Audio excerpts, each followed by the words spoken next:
Okay, now we'll begin the formal, a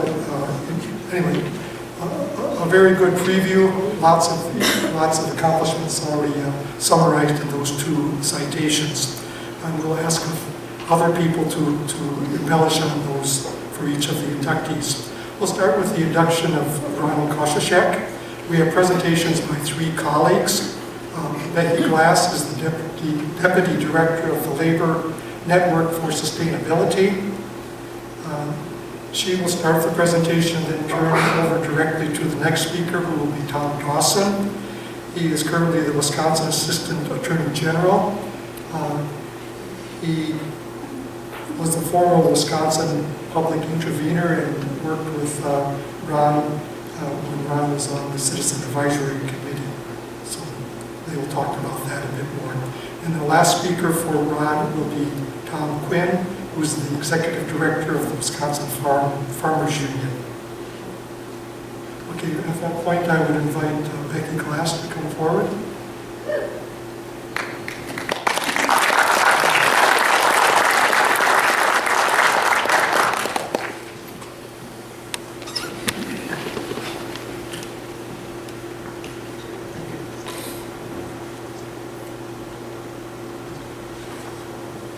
Good morning, everybody. I want to thank Joe. Everybody knows how much work he's done to get ready for today. And to thank Earl, who I didn't realize we weren't going to have a chance to meet, but both of them for their leading their efforts to honor outstanding conservationists and to manage this event every year.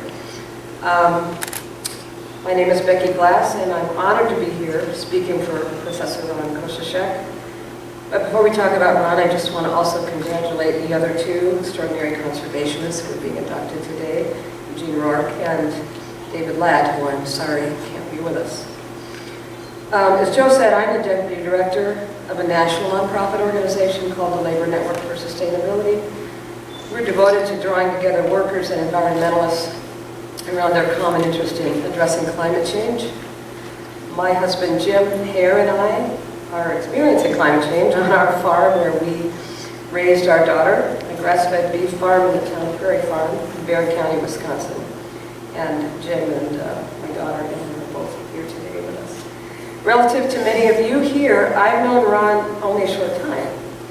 I spent my entire adult life working in one way or another to try to protect and improve environmental policy in this country. I've never learned so much in a short period of time or been so inspired by another's leadership as in the time I've been in the trenches, so to speak, with Ron. Our whole family's been involved in his nomination. My husband Jim and I led the effort to nominate him, and both he and Amber have worked with me to pull together some of the special things for today's celebration. It's been fun doing the nomination, which we did several years back. It was putting that process together. We had the pleasure of meeting so many people whose lives have been influenced by Ron, students and colleagues and people at the Public Intervener's Office, all of whom are as pleased as we are to be able to honor this extraordinary man here today. Some of those people couldn't be with us today because they're out this first Saturday morning in May celebrating Ron's work in another way. You can guess how that is. Out on the trout streams that Ron has spent so much of his life protecting. Many of you who are here already know Ron's work, and I imagine that each of you can tell a pretty entertaining story about how you first met him. For me, the journey started in the spring of 2011 when the phone at our house rang around 10:30 at night. I picked it up, and hello, an unfamiliar voice said, that I'd never heard of, "Is this Becky Glass? This is Ron Koshoshek. I'm calling because I just got off the phone with your Roger neighbor, and he told me you'd still be up this late. Can we talk?" So after about an hour, I knew that I was in for a different kind of a ride. Ron had heard about the role I was playing with a group of local citizens who were concerned about the new frac sand mining industry that was moving into our area, and he wanted to help us. That began what continued to be an ongoing intensive working relationship with Ron, through which I've been lucky enough to observe and experience firsthand his dedicated and effective role as a citizen activist. That working partnership has grown into a deep friendship. Jim and Amber and I are very happy to be here today with Ron, his wife Karen, his son Mark, and other family members and colleagues and fellow travelers. Ron doesn't like to brag about himself, so he's asked me and the other speakers who will speak after me to tell you who he is and how he became to be the dedicated citizen activist that he's been all his life. Julie Lasso went through these when she did the citations, so I'm not going to spend a lot of time on them, but just want to mention again that Ron's been recognized a number of times for his extraordinary leadership. In '76, the U.S. Soil Conservation Award. He was awarded in 1984, the Wildlife Federation awarded him Conservationist of the Year, citing the Lowe's Creek case, which you'll hear more about this morning. In 1985, Trout Unlimited, Wisconsin Trout Unlimited awarded him its Golden Trout Award for defending cold water resources in the state. In 1987, he received the Excellence in Public Service Award from the UW-Eau Claire for contributing to the quality of life of all citizens of the state. And in '88, he was one of the first recipients of the Wisconsin Idea Award of the Center for Natural Resources at UW-Madison. The Lowe's Creek Award was particularly extraordinary because very few regular citizens get that award. It's usually given to senators and governors. And Ron's one of the few citizen activists who has that award. Ron asked me to tell you a little about his history, the awakening of his environmental concern, and what led him to spend his life advocating for and inspiring citizen activism.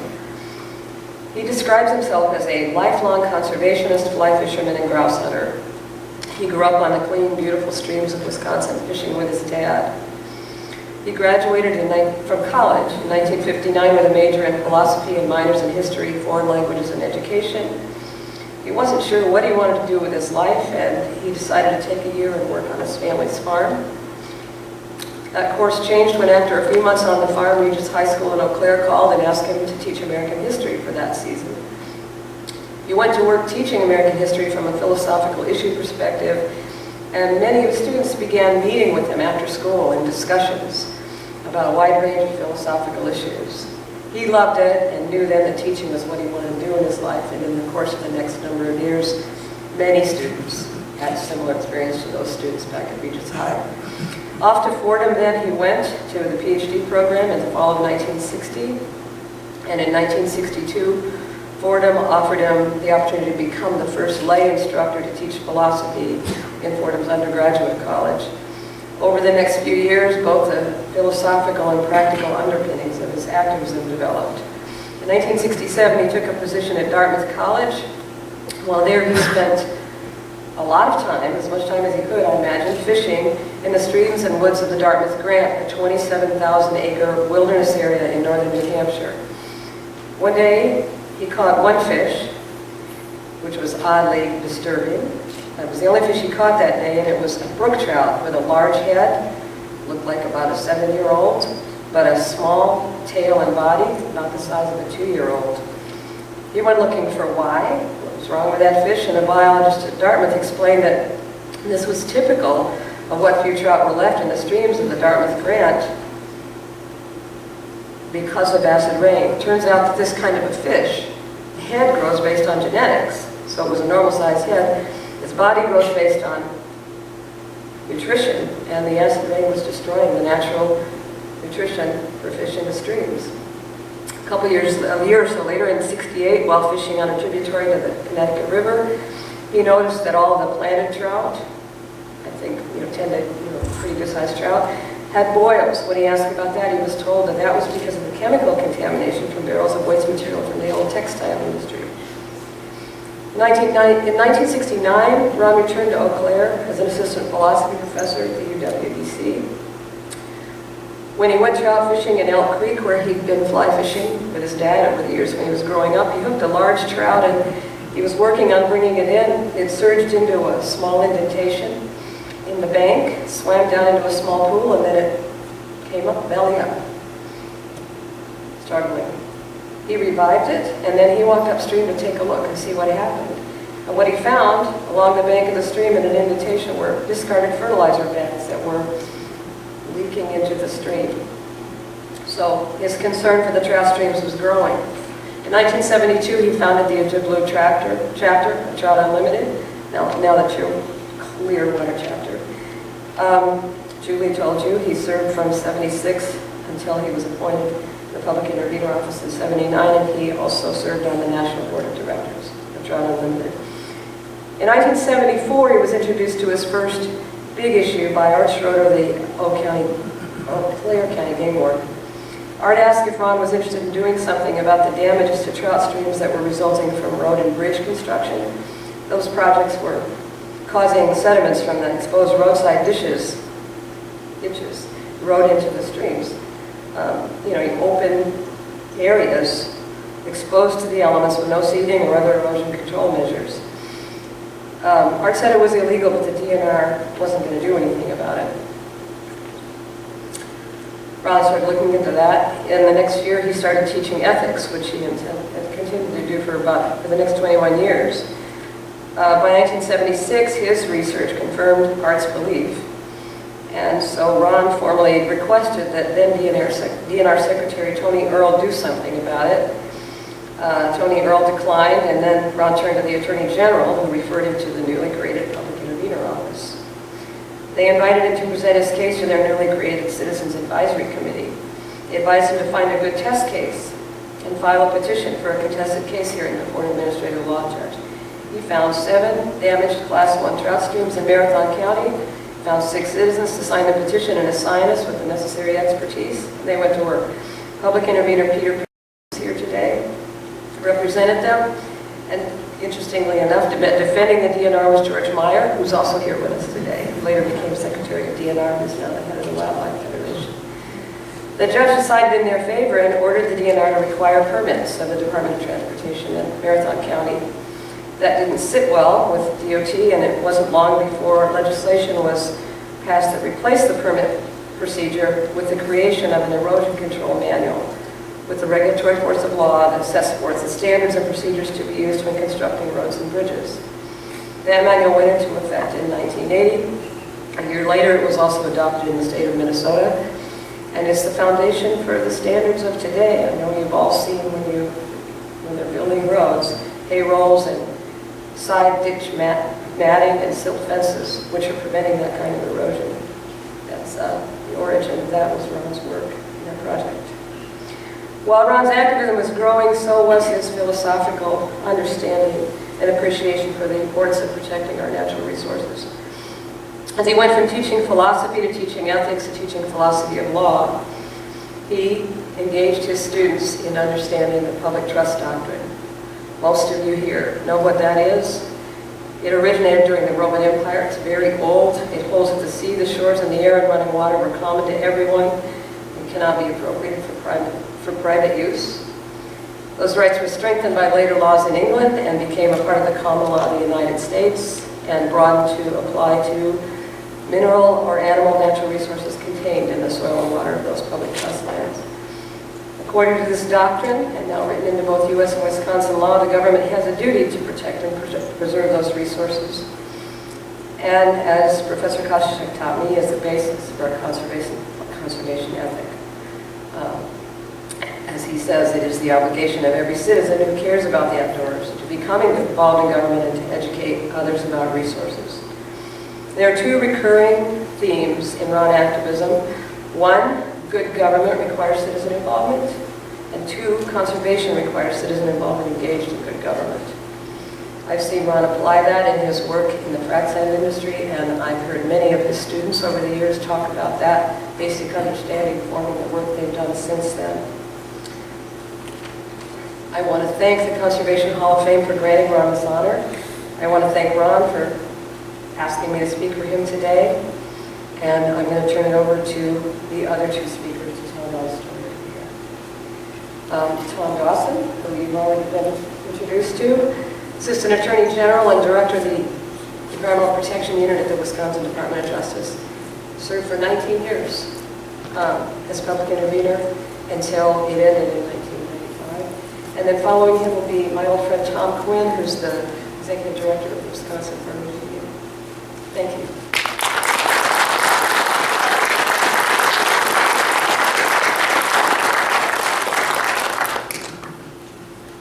I too want to congratulate all the inductees, David Ladd and Gene. Congratulations. I've known Gene for a long time as well. Several years ago, I was honored to give a testimonial in this room for Conservation Hall of Fame member Chuck Stoddard. I am equally honored to give this testimonial for Ron. In the few minutes I've been allotted, I'm here to give firsthand testimony about the very extraordinary person who has made a significant difference for the conservation and protection of Wisconsin's natural resources. I, along with 2 other witnesses, come to you with tangible examples of how Ron has made a significant and lasting difference for Wisconsin. I present you with 2 early examples building on the presentation given by Becky about the highway erosion action taken by Ron. I first met Ron during that entry into the public intervenor office by Ron, asking for help on the erosion problem, even though Peter took over that particular case. I met him in 1976, shortly after I had been appointed as one of 2 public intervenors in the Wisconsin Department of Justice, my partner then being Peter Peshek, my later partner being Kathleen Falk, who is also here today. The intervener's job was to take legal actions for the protection of public rights in the waters and natural resources of the state, and Ron was directed to our office as a concerned citizen in that first effort described by Becky. Second example. In 1976, the city of Eau Claire filed an application to DNR to construct a landfill in Seymour, Wisconsin, just east of Eau Claire. The landfill was to be built in 30 feet of pure sand, located on the bank of 7 Mile Creek, a pristine trout stream. You're going to hear that word trout stream quite often in the context of Ron Koshoshek.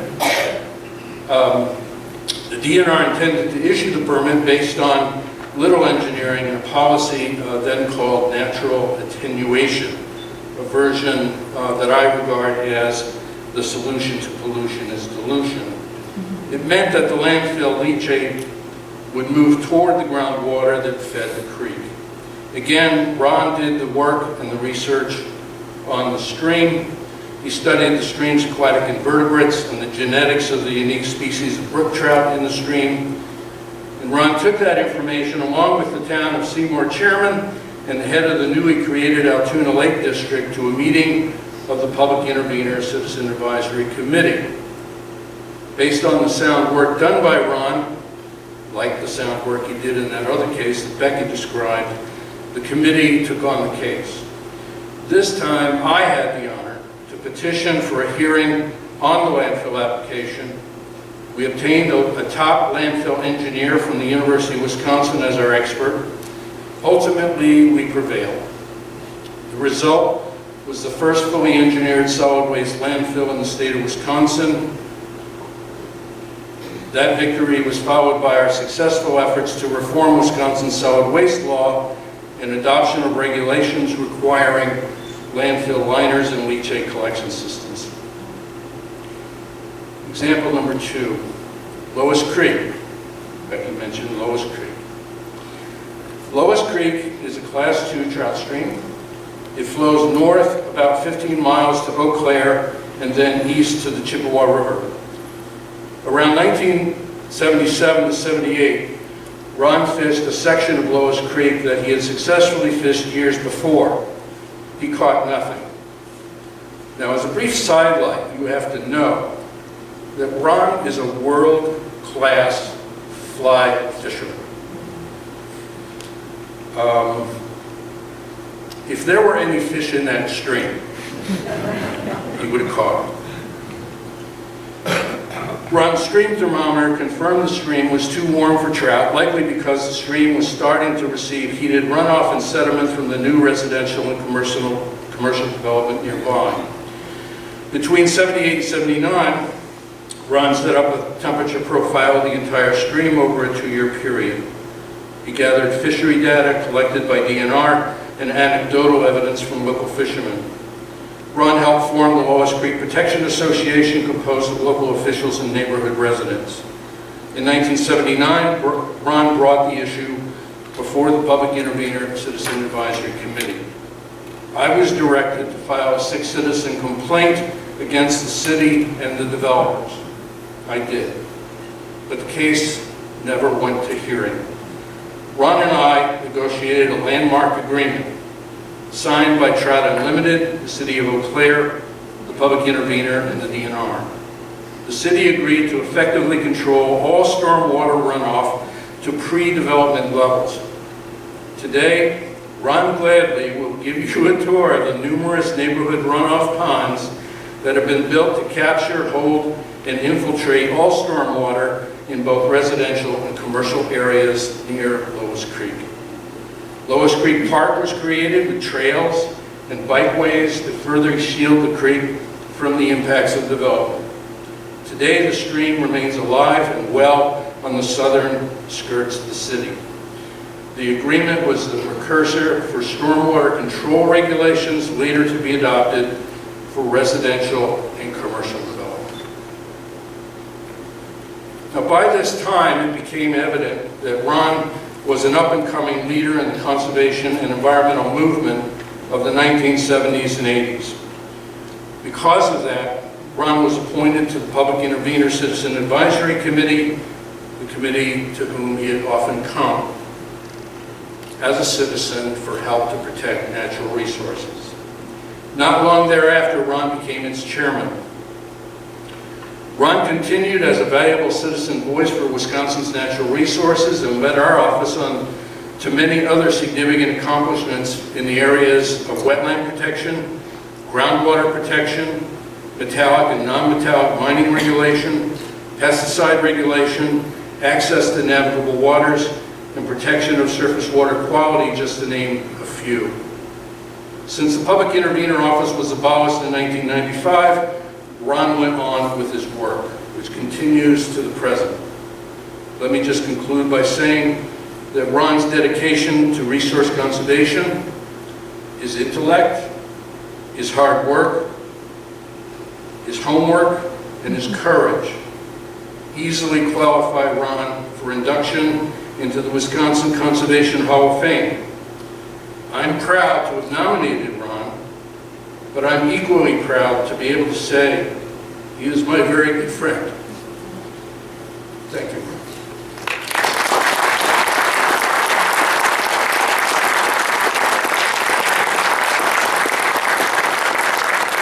I now introduce Tom Quinn, Executive Director of the Farmers Union.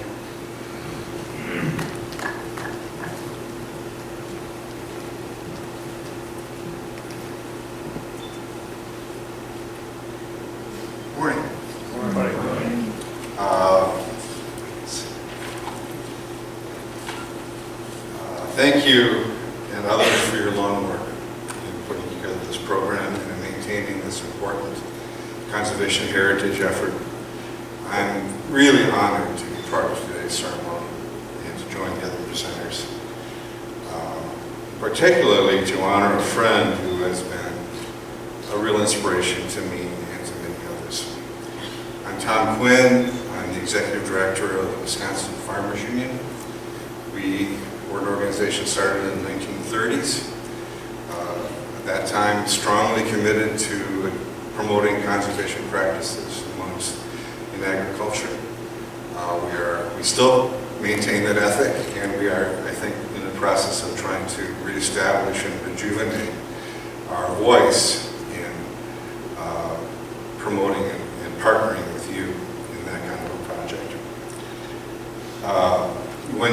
When I was young and I first did some training in community organizing, the first thing they tell you is that organizing is all about personal contact. And say, you know, when you meet someone for the first time, you always make up a story about them. You know, you sort of imagine certain things about them based on what they tell you and what their mannerisms are, where they come from. But then you find out, and you need to remember, that their story, when they tell it, is always much, much more interesting than the one you made up for them. And nowhere in the world is that more true tell you, just asking some questions about his story and then learning what the real story was. And there are things that we've talked about earlier tonight and others that he haven't been mentioned, including Ron's early career as a violinist, which I won't get into. But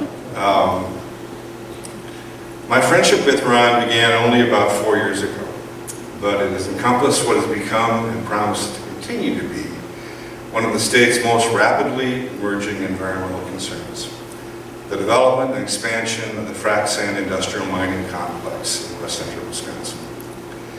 A development that is impacting hundreds of local communities, tens of thousands of acres of land, and the health and quality of life of many of our citizens.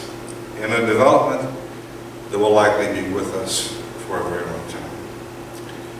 I'd like to share with you a little bit about Ron's leadership in developing an effective citizen-based response to this industry, and how that response is proving essential to efforts by local communities to protect their environmental and economic future. I think the statement up on the screen sort of captures that message very clearly. I'm sure that in 2006, when Ron and Karen moved to the quiet rural town of Howard, outside Chippewa Falls, they could not have expected that they would soon be directly engaged in the battle with the oil industry's dramatically engaged domestic plans for hydrofracking oil and gas. Who would have thought that Howard Township would play a role in that? Well, they did, and they were. It was, at that time, just shared information that agents were quietly developing lease agreements, mining leases in the town and nearby areas. But by 2008, it became clear that frac sand companies were actively pushing to secure mining permits, and that the scope and scale had the potential to be much larger than was being explained at the time. The targeted areas for the mining companies were almost always unzoned rural towns. The town of Howard is one such town. There are many in rural Wisconsin. Towns that had few regulations or rights to manage development. Most of the elected officials in these areas were comfortable with managing routine town business, road repair, budgets, but had no experience in regulation or negotiation of large-scale industrial mining. And of course, that this issue was ripe for conflict of interest between both board members and citizens, and it fostered neighbor-to-neighbor conflict, made it even more tense. And this is the issue in which we were entering into. The town of Howard was one of the first targeted for mining development. I asked Ron to provide me with a brief summary of what happened at the first public hearing on mining permit in Howard Township in 2008. And I thought about this, but I want to share a portion of his description, edited portion of his description, because it exemplifies the kind of dynamics and ethical issues that concerned citizens and local officials continue to deal with. Here's a shortened version.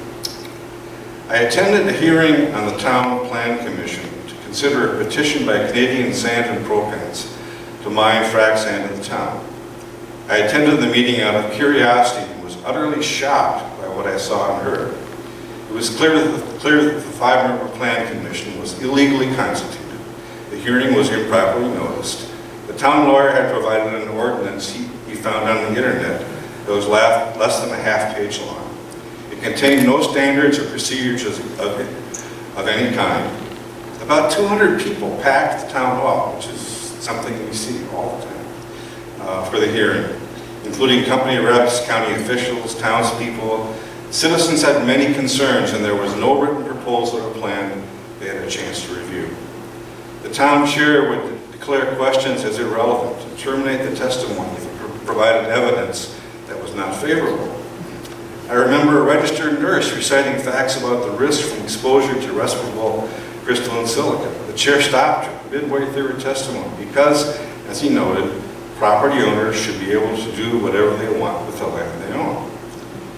At that point, I can just see this. At that point, I rose to my feet and declared that any recommendations on this permit would be of no value because this meeting was held in violation of the open meeting and public notice laws, and that the chairman was the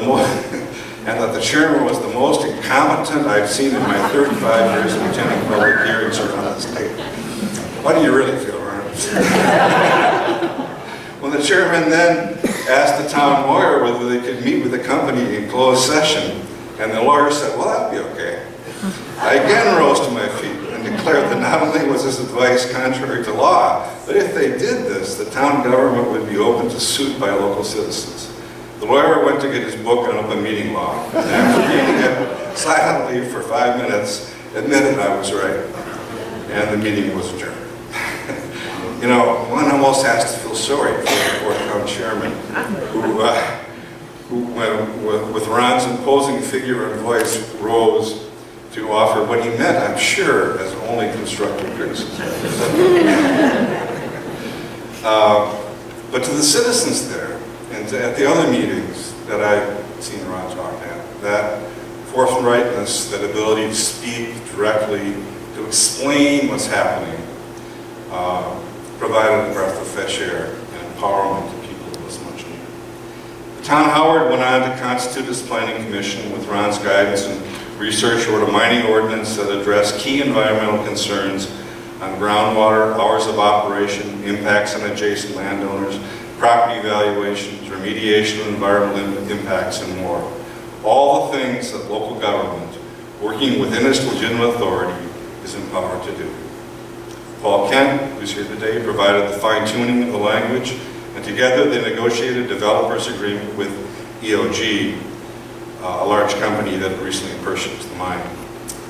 This planning process and ordinance draft became a template for other towns across the region to model.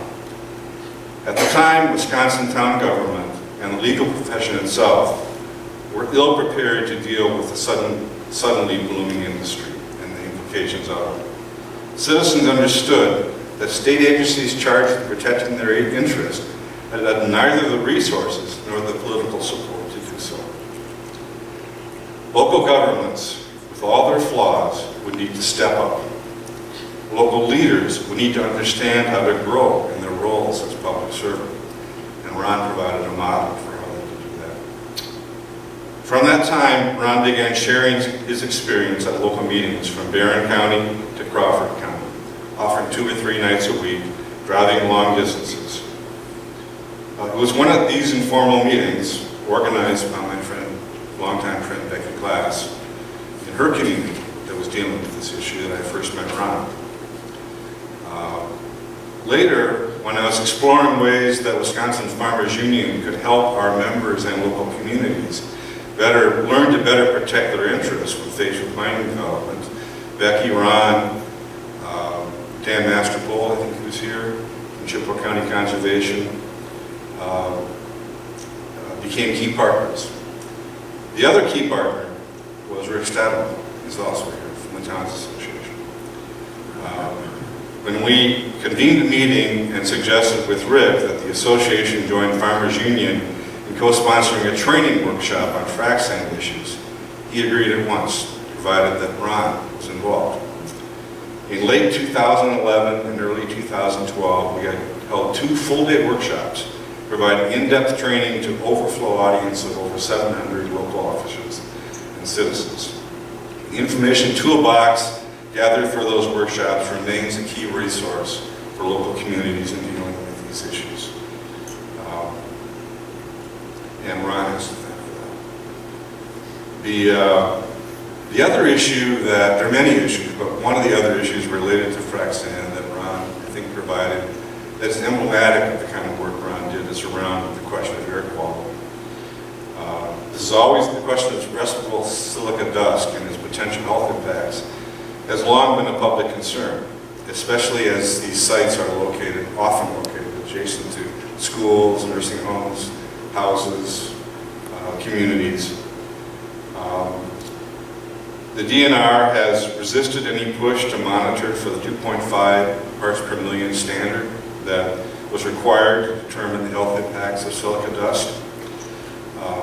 And in 2011, Ron, Dr. Crispin Pierce, Beth Walton, and 10 local citizens, including Becky, who were living near mines, submitted a rules petition to the DNR requesting that silica dust be added to Wisconsin's list of hazardous pollutants and establishing Wisconsin's standard for exposure.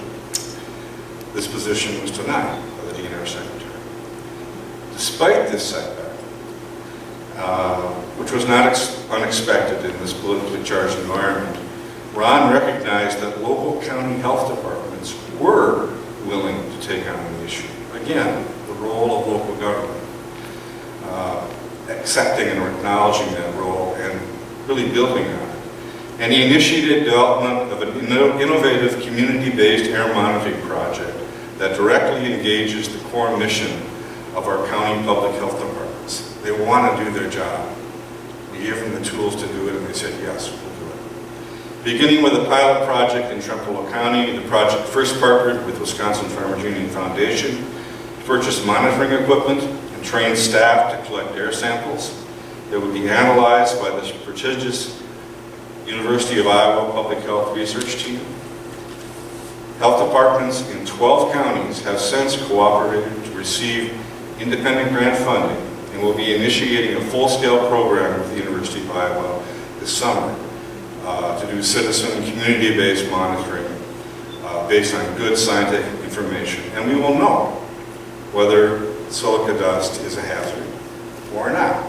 And we can go forward based on that good scientific evidence that would not have been gathered otherwise. So again, Ron promoted citizen activism by using local government powers and state engagement when state agencies were unable or unwilling to act. Let me close with just a couple of personal comments. The expansion of frac sand mining is tied closely to the larger issues of energy policy and ultimately even how we address climate change. Frac sand mining can be seen through a somewhat different lens than is usual perhaps in discussions about conservation of special and natural places. What it is about is protecting specific environment, while it is about, protecting specific environmental elements, it is much also about protecting the character of our landscape. The things that give us our community's identity and provide connection to work, family, place, and nature. These issues engender deep discussions, often conflicting and deep divisions about what a rural community is all about. Ron's work on this issue truly reflects the citizen action theme of this year's award. Historian Lawrence Goodwin argues that successful mass movements must provide participants with a hands-on opportunity to experiment in democracy, to wrestle with concepts of shared values, test innovative solutions. Ron's tireless work to provide citizens with the power to organize effectively around local government and policy development, to create innovative ways for citizens to participate in high-level research on scientific issues that affects their lives, exemplifies his value. The boom and bust of sand mining will force hundreds of communities thousands of citizens to struggle with key issues of economic, social, and environmental benefits and cost. Each will respond differently, but important community leadership lessons will be learned. One night, driving home late from a meeting, Ron and I stopped for pie, both love pie, at the Norskino Ignacio, and I think we brought some home for Karen and Helen, my wife, also. But we were talking, and it was one of those meetings where, the town board seemed really reluctant to engage the citizens in a fruitful debate, a lot of hesitancy, and kind of discouraging. And I asked him if he considered himself, after all these years, more of a pessimist or an optimist. And he just said with a laugh, well, we don't have much choice really, but it does get hard. And it reminded me of a quote, a Russian quote that I heard, another country where it's difficult to be optimistic sometimes, where they said that in Russia, you know, a pessimist is someone who says, boy, things are bad and they can't get any worse. An optimist says, oh yes, they can.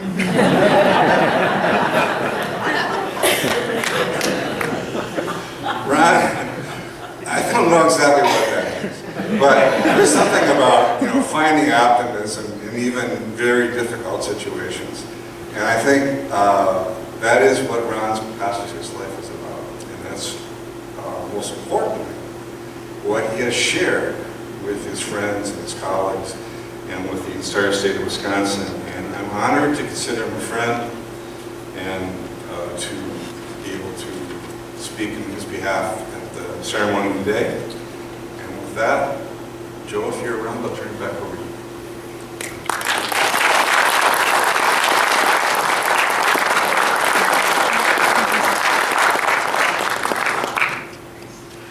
I want to thank the speakers for telling us all about Ron and his great accomplishments.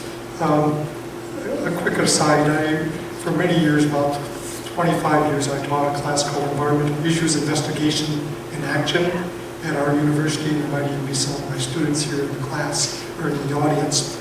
Anyway, as I listened to the testimony of your great accomplishments, I realized you would have, that whole life that you led would have been one of the best case studies of environmental action and trying to investigate environmental issues and identify solutions for those contemporary problems that we will continue to be challenged by. So thank you very much to all those speakers for outlining all of those actions. At this point, I'd like Ron to come up and we'll unveil the plaque, and then we'll ask Ron to come up and in a sense, receive the award, and then give him a little bit of time to speak following up. So we'll do the unveiling. Ron, could you help with that? You got a couple on. So as I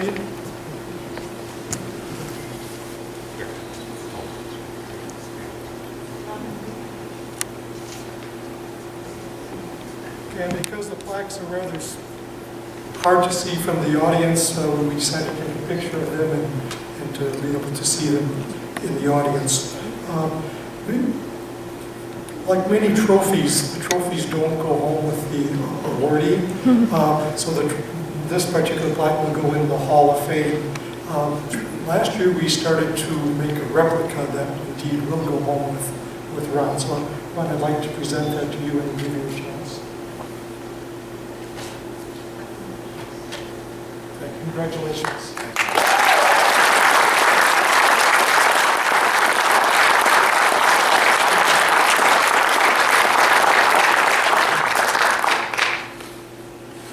I make a promise. I will not speak at great length, but it's impossible to stop my mouth from moving whenever I get a chance to speak to but things that matter to me. I'm really greatly honored by this induction into the Wisconsin Conservation Hall of Fame, not only because of such legendary figures as John Muir and Alva Leopold, whose books have been a standard in my environmental ethics classes over the years, but also because three of my good friends are already enshrined.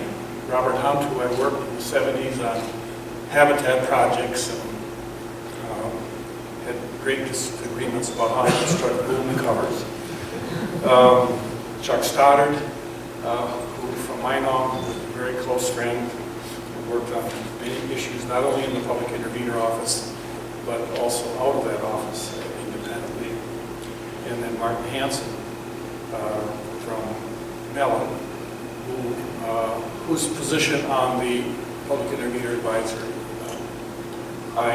I took when he became ill and was unable to travel so far to Madison to get to do the work. I am grateful beyond words for the introductions I received from Becky and Tom Dawson and Tom Quinn. and especially for the feelings they emitted.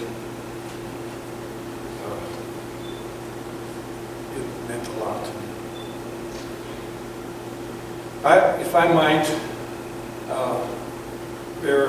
if you might bear with me a little bit, I'd like to reflect on the 45 years of the course of my citizen advocacy that began in 1969 and continues to this day, but maybe, I don't know how much longer I'm wearing out.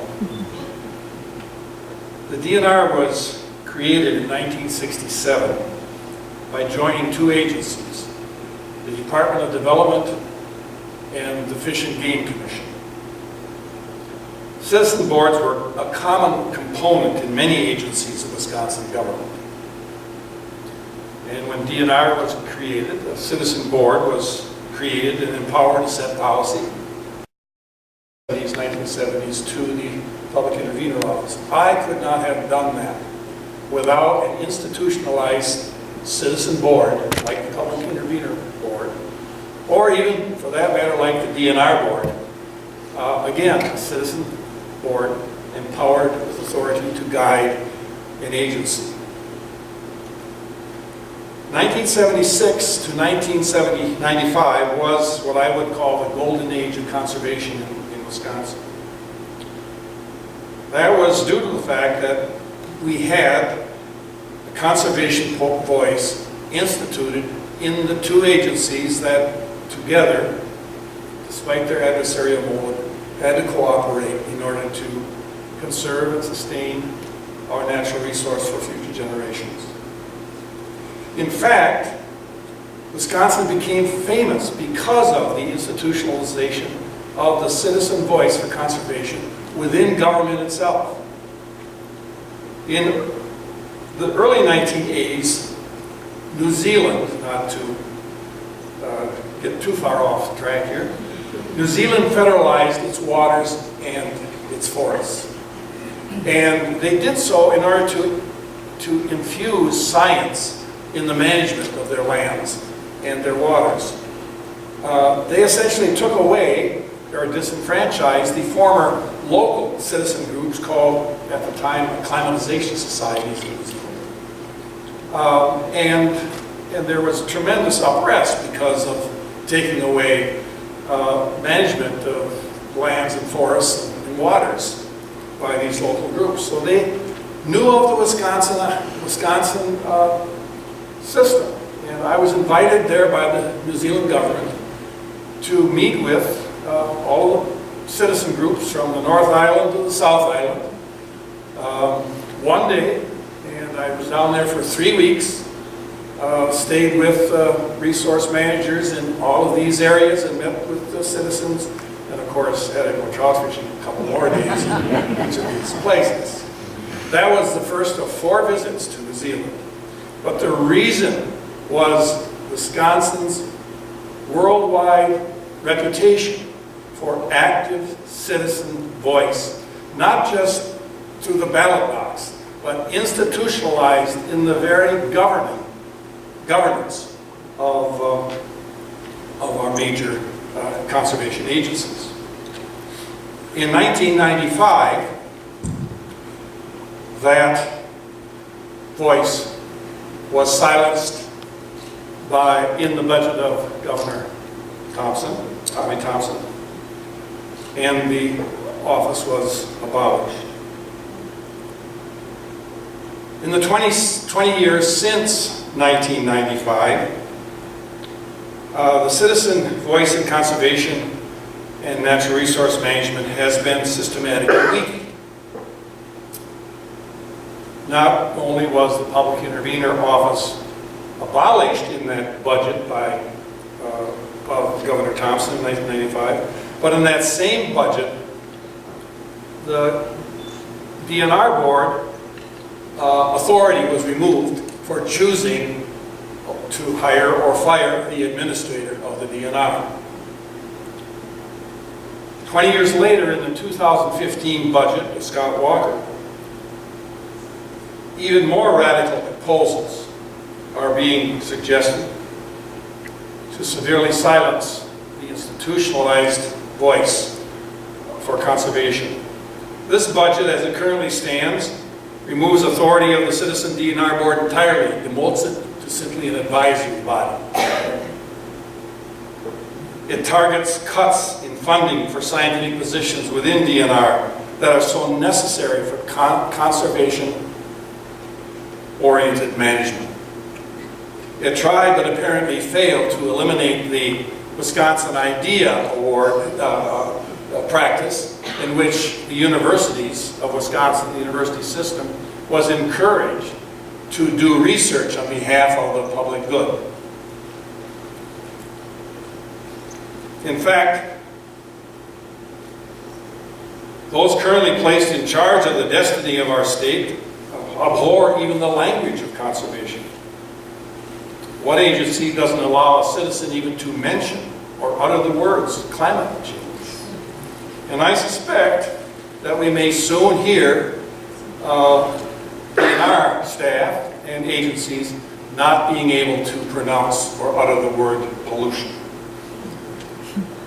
Although the voice of conservation has fallen on hard times, there remains and continues to remain hope, a ray of hope. And in fact, I think I am very encouraged in the last 8 years by the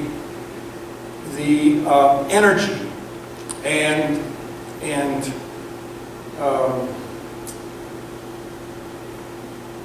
forceful refusal to give in by local citizens all across the western and southern and increasingly central counties in Wisconsin with regard to the loss of the citizen voice in the local control.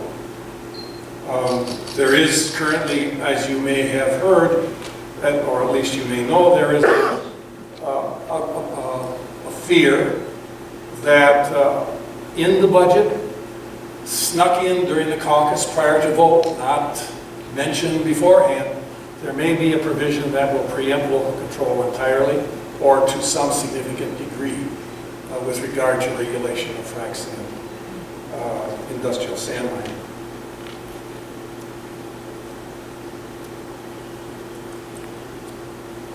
The effective involvement of citizen voices in government, I think, is the key to that golden age, was the key to that golden age.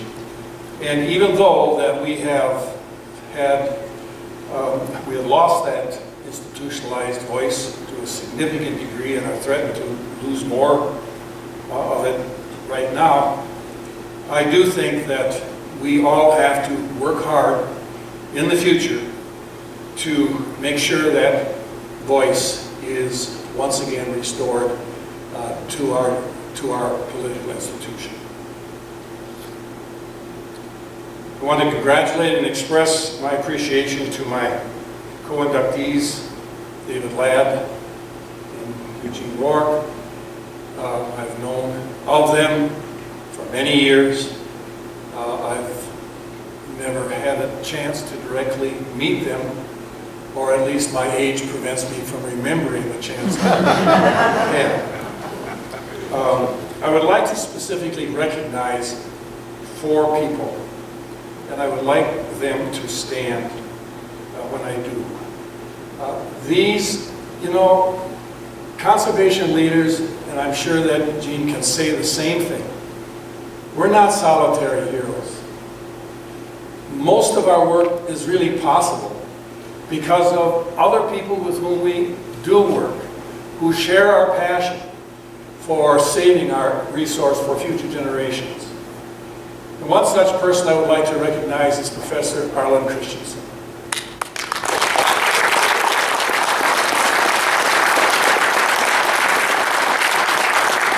Arlen is, you can sit, Arlen. I know it's...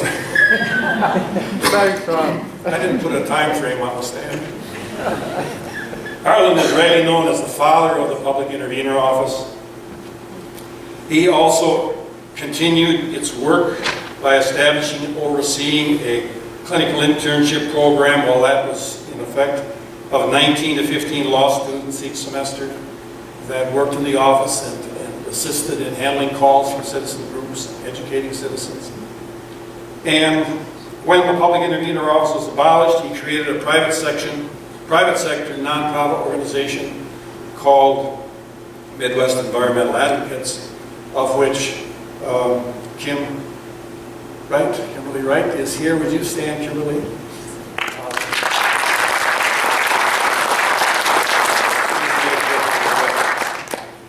The second person that I would like to honor, you've already met,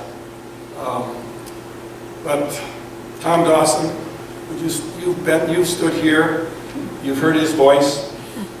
He joined the Public Intervener Office in 1976 after graduating at the top of his class from Howard University Law School. He served for 20 inspiring years, and that word to me is carefully selected. He was an inspirational, and I also should say dogged and stubborn leader for the cause. And only Tom will know what this means. But when you were in the office, Tom, there was no slop. I would also like to thank and recognize former public intervener Kathleen Falk. Kathleen is here.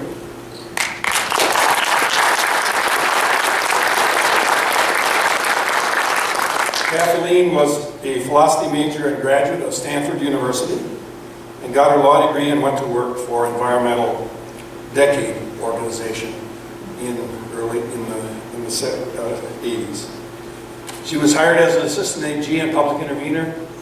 I think it was in 1982, but it may have been 1981. I think it was 82. And served in that capacity until 1995. Kathleen subsequently served several years as the county executive of Dane County, carrying as much as 70% of the vote at the ballot box at each election cycle.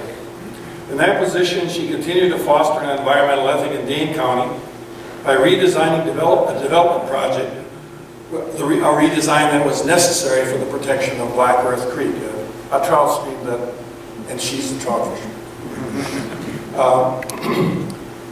She also enabled the creation of an innovative bioengineering facility for handling animal waste manure. Since September in 2013, Kathleen has served as the Midwest Regional Director of the U.S. Department of Health and Human Services. I would also like to thank Peter Peschel. Peter here.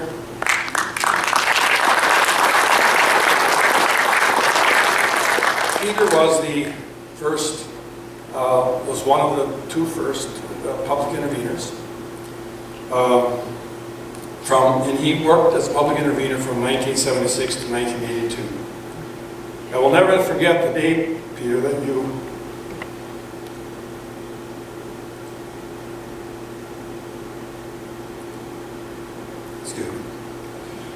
he walked into my office and offered his help. From Peter, I learned a lesson I never forgot. It's this. He said to me, you need leverage to affect a favorable outcome in any negotiation. That's the advice in the grinding cheese cakes, we call it. Finally, I would like to thank my wife, Karen, for supporting me in good and bad times, for keeping my spirit focused and never discouraged.